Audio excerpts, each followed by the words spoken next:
आम लोगों के जीवन में ईज ऑफ लिविंग को बढ़ाने पर इस बजट में जोर दिया गया है।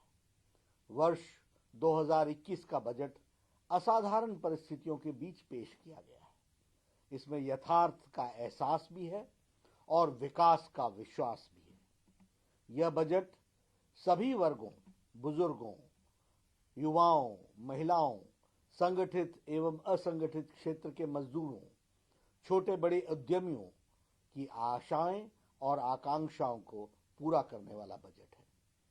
ऐसे सर्वस्पर्शी और सर्वसमावेशी एवं देश के जन जन के सर्वांगीण कल्याण के प्रति समर्पित आम बजट के लिए मैं आदरणीय प्रधानमंत्री श्री नरेंद्र मोदी जी का अभिनंदन करता हूं और वित्त मंत्री श्रीमती निर्मला सीतारमण जी को और उनकी टीम को बहुत बहुत बधाई देता हूं। Health and wellbeing, financial capital, inclusive growth, human capital, innovation and R&D, minimum interventions इस बजट के स्तंभ हैं जो भारत के हर क्षेत्र के विकास पर आधारित हैं। इंफ्रास्ट्रक्चर डेवलपमेंट पर विशेष फोकस किया गया है। स्वास्थ्य क्षेत्र में सुधारों को आगे बढ़ाया गया है। इंश्योरेंस सेक्टर में FDI की नीति में बदलाव किया गया है। MSME सेक्टर को मजबूती प्रदान की गई है। 7 मेगा टेक्सटाइल पार्क की स्थापना की जाएगी जो परिवर्तन लाएगा। शिक्षा एवं रिसर्च पर विशेष ध्यान दिया गया है। ये सभी प्रयास देश में रोजगार सृजन में बहुत बड़ी भूमिका निभाने वाले हैं। पहली बार स्वास्थ्य क्षेत्र के बजट में 137% की वृद्धि हुई है। स्वास्थ्य के क्षेत्र में बजट को 92,000 करोड़ रुपए से बढ़ाकर 2,23,000 करोड़ तक पहुंचाया गया है। 64,180 करोड़ रुपए आत्मनिर्भर स्वस्थ भारत परियोजना के लिए दिए गए हैं। यह अपने आप में भारत की स्वास्थ्य की तस्वीर बदलने वाला है। कोरोना वैक्सीन पर 2021-22 में 35,000 करोड़ रुपए खर्च किए जाने की प्रावधान की गई है और मोदी जी की सरकार कोविड को भारत से जड़ से खत्म करने के लिए कृत संकल्प है। इतनी गंभीरता हमने इस विषय की रखी है। प्रधानमंत्री श्री नरेंद्र मोदी जी ने अपने नेतृत्व में केंद्र की NDA की सरकार किसानों के कल्याण एवं आय को दुगना करने के लिए कटिबद्ध है। MSP बढ़ाकर उत्पादन लागत का 1.5 गुना किया गया है। प्रधानमंत्री मोदी जी की सरकार पिछली सरकार से करीब 3 गुना अधिक राशि किसानों के खातों में पहुंचाई गई है। हमारे सीनियर सिटीजन्स जो 75 साल और उससे ज्यादा उम्र के सीनियर सिटीजन्स को IT रिटर्न से राहत देने और पेंशन से आय की इनकम टैक्स की छूट दी जा रही है। सभी के लिए घर हमारे लिए प्रायोरिटी का विषय है। होम लोन पर ब्याज में 1.5 लाख रुपए की कटौती के प्रावधान को 31 मार्च 2022 तक बढ़ाया गया है।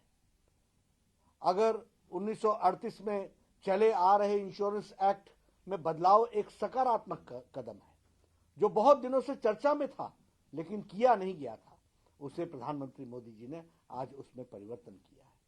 सरकारी बैंकों में 20,000 करोड़ रुपए का निवेश बैंकिंग सेक्टर को मजबूती प्रदान करेगा।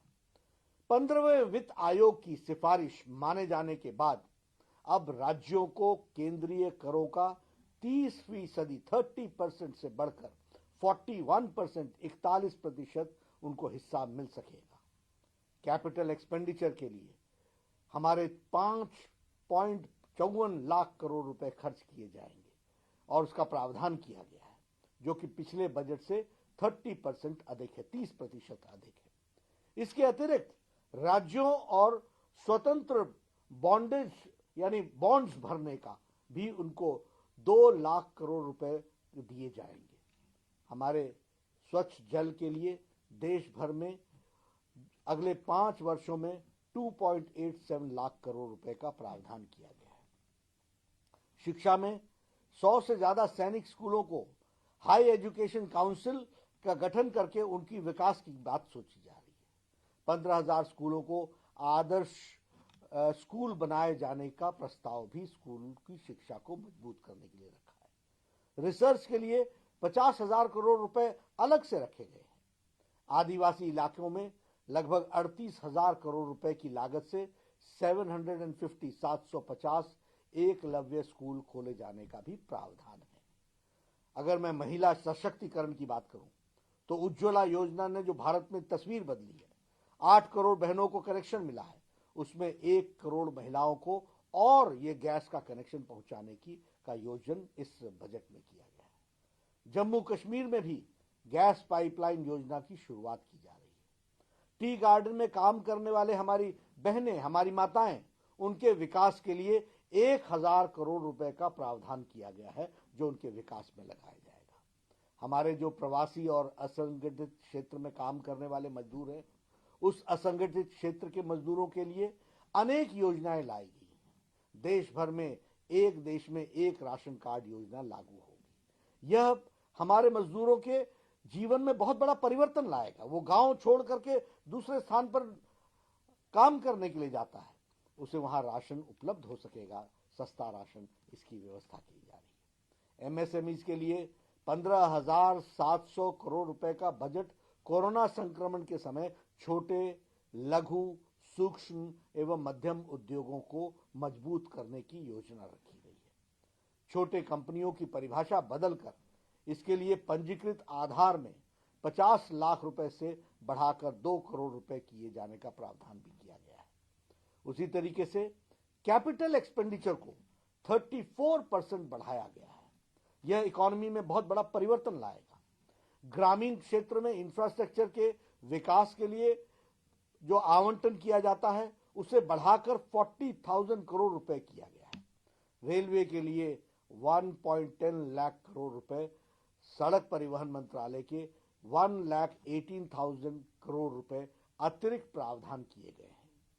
बिजली से जुड़े इंफ्रास्ट्रक्चर को मजबूत करने के लिए 3 लाख करोड़ रुपए की अधिक लागत से स्कीम को लॉन्च किया जा रहा है।